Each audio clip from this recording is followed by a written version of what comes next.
Today's video, we have the 1805 pattern Royal Officers Navy sword from USS. This thing is, I would say, really more in the saber category. It's a straight bladed saber. It has a back edge about 5-6 inches that has been sharpened by our sharpening guards here at Kult Athena. Let's take a look at some specs of this one, up close looks, and also cut testing. Let's get to it. We have a 37 3/4 inch overall length, a 32 3/4 inch blade length. The main edge is what the 32 3/4 inch blade length. The top edge, you'll see, is about 5 to 6 inches. This usually comes unsharpened, so if you do want to add a sharpening service, make sure to click the check mark kultathena.com. That way you can add a sharpening service, because these come to us unsharpened from USS.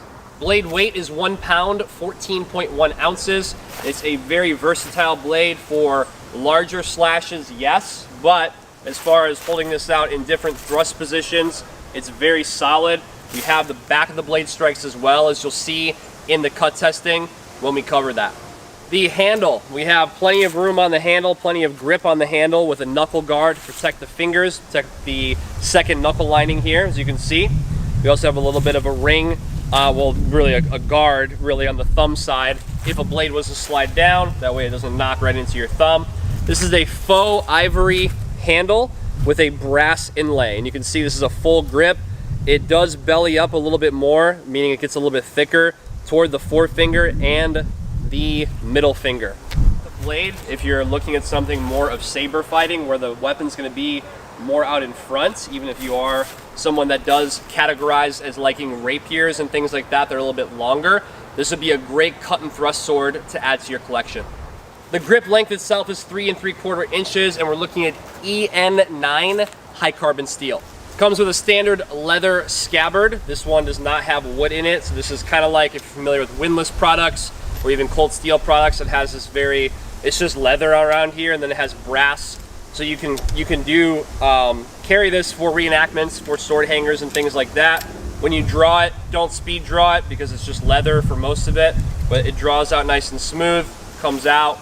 You have your cutting ability and obviously your thrusting ability. Let's take a moment here to look at this one up close in the scabbard and out of the scabbard.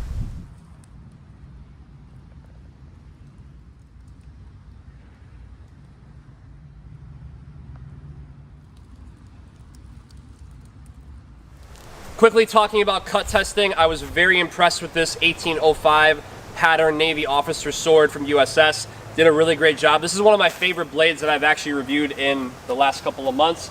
There's been a couple others like the Copus and the Falcata that we've seen from Topeka and a few other manufacturers. Check those out on the channel. But as far as cutting ability, when it comes to things like punch cuts, when it comes to just the positioning of it and the point of balance for cut and thrust, whether that be larger or smaller cuts, I'm really impressed with it.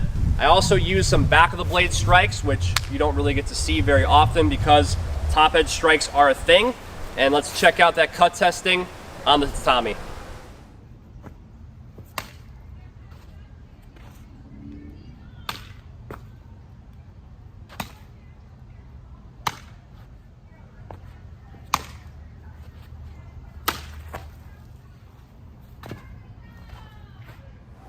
Thanks for joining me for this review of the 1805 Pattern Royal Navy Officer Sword from USS. Again, this one has been sharpened. If you want to buy this one, click the link in the description below this video. It'll take you to Kult Athena.